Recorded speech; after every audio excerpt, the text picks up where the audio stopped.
I mean,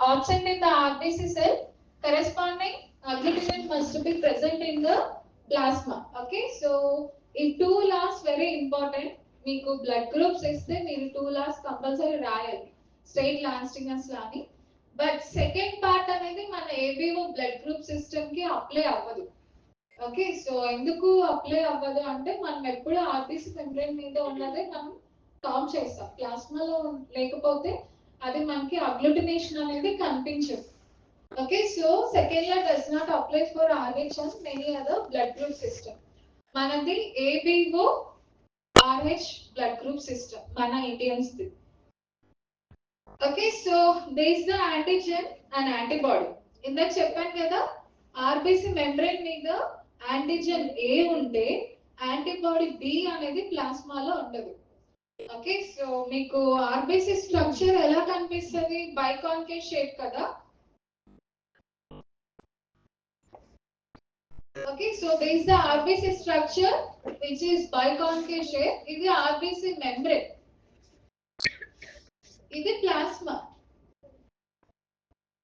okay so పైన RBC membrane మీద I mean antigen A ఉంటే A blood group లో దాని లోపల యాంటీ B అనేది absent అవుతుంది okay so అప్పుడు ఆ blood group అనేది A ఉంటుంది okay so blood group లో B యాంటిజెన్ RBC మీద ఉంటే యాంటీ A అనేది అబ్సెంట్ అవుతుంది బట్ బ్లడ్ గ్రూప్ AB లో అయితే యాంటిజెన్ బోత్ రెండు ఉంటుంది యాంటీబాడీ ఉంటుంది okay so this the Landsteiner's law person అయినా ఇలా ఎక్స్ప్లెయిన్ చేశారు okay so genotype and phenotype అంటే పేరెంట్స్ బ్లడ్ గ్రూప్ ఉంటే చిల్డ్రన్స్ కి ఏ టైప్ ఆఫ్ బ్లడ్ గ్రూప్స్ వస్తుంది అని okay so A blood group ఉంటే same A B blood group అంటే బి ఏబి ఓ ఒకవేళ ఒక పేరెంట్ ఏ ఉండి ఒక పేరెంట్ ఓ ఉంటే కంపల్సరీ పిల్లలు ఇద్దరు ఉన్నారు అనుకోండి ఒకరికి ఏ ఉంటుంది ఒకటి ఓ ఉంటుంది okay so genotype carriers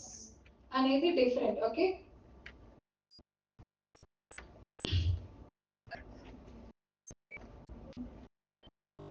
okay so in the Indian population the distribution of ABO blood group system okay so అన్నిటికంటే least blood group system is AB 5% O వచ్చి 40% B వచ్చి 33% A వచ్చి 22% బట్ కమింగ్ నౌ ఇప్పుడు present వచ్చేసి O తగ్గిపోయింది B positive ఎక్కువ ఉంది okay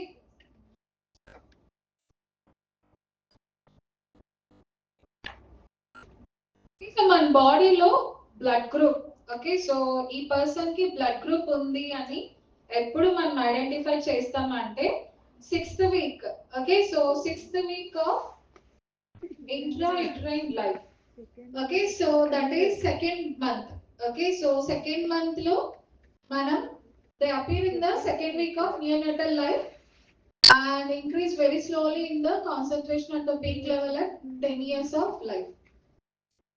Okay, so the exact mechanism of formation of agglutinin, absence of the corresponding agglutinogen is not clearly known.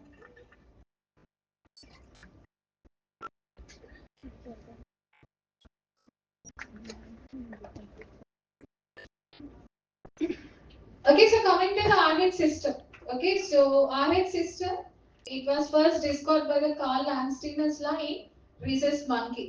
Okay so rhesus మంకీలో ఈ antibodies ఉంది అని కనుక్కున్నారు అందుకని దీన్ని ఫస్ట్ RH అని పిలుస్తాం దీంట్లో CDE అనే యాంటీబాడీస్ ఉంటాయి okay so that's why we are depicted as D antibodies RH antibodies okay so immunological గా D యాంటిజెన్ ప్రెసెంట్ అయితే ఆ బ్లడ్ గ్రూప్ ని పాజిటివ్ అంటాం ఒకవేళ బ్లడ్ గ్రూప్ లో యాంటిజెన్ లేకపోతే నెగటివ్ అని అంటాం ఓకే సో మన ఇండియన్ పాపులేషన్ లో మోస్ట్లీ పాపులేషన్ వచ్చి పాజిటివ్ బ్లడ్ గ్రూప్ అండ్ చాలా తక్కువ నెగటివ్ బ్లడ్ గ్రూప్ ఉంటారు okay so it's also RH antibodies it's also called as warm antibodies ఎందుకు అంటే it is best reactive to the body temperatures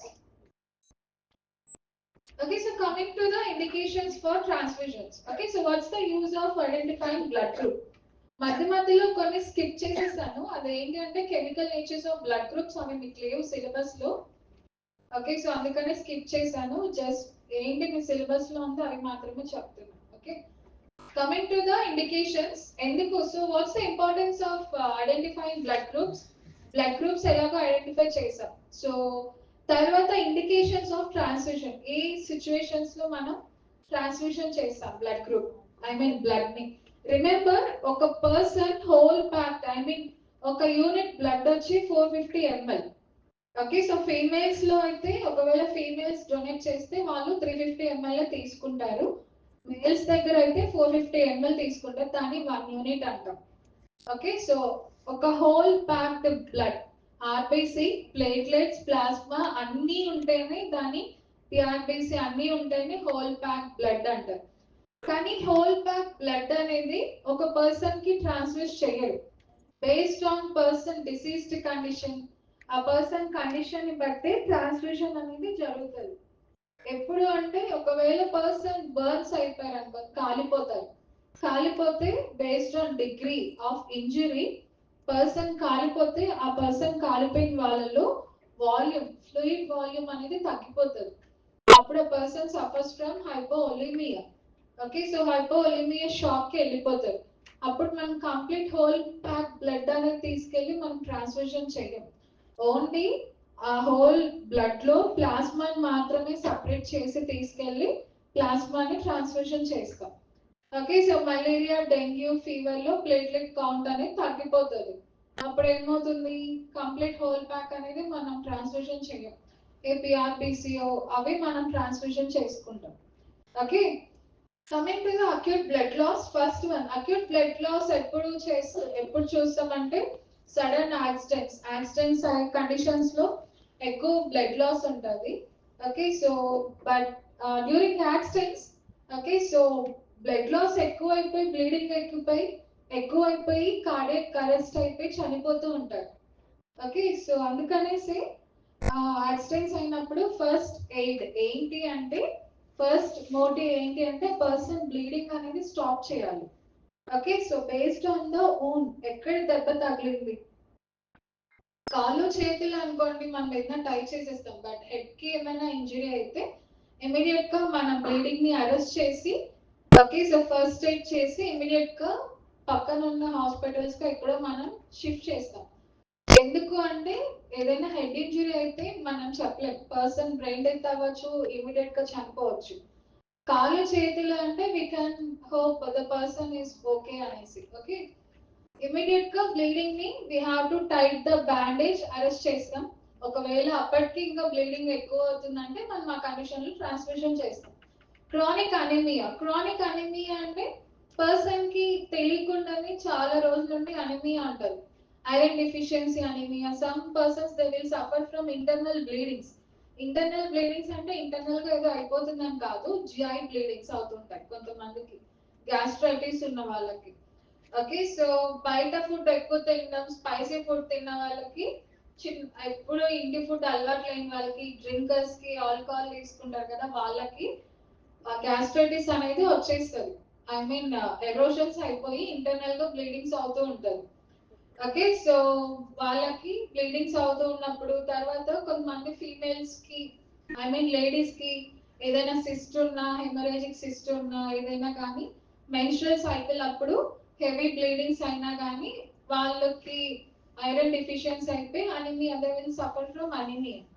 దాని chronic అంటే ఎప్పటి నుండో ఉన్న అనీమియా అంటారు. బట్ సడన్ గా వాళ్ళకి కనిపించింది అనుకోండి, బియాండ్ సిక్స్ కంటే తక్కువ ఉంది అంటే ట్రాన్స్ఫ్యూషన్ అనేది ఇమీడియట్ గా చేయాలి.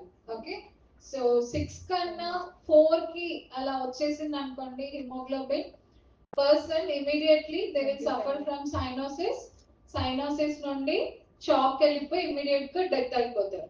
ఓకే, సో అందుకనేసే మనం ట్రాన్స్ఫ్యూషన్ చేస్తాం. Next, bone marrow failure.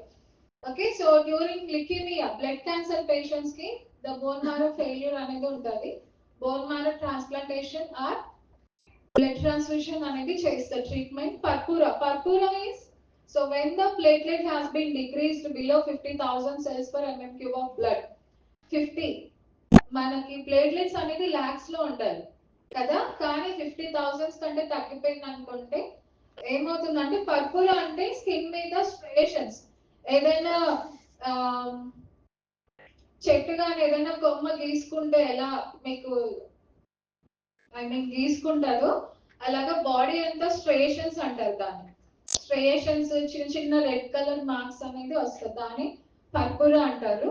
Okay, so thrombocytopenic purpura. Okay, so platelets అనేది తగ్గిపోయినప్పుడు clotting factor deficiencies. Okay, so vitamin కే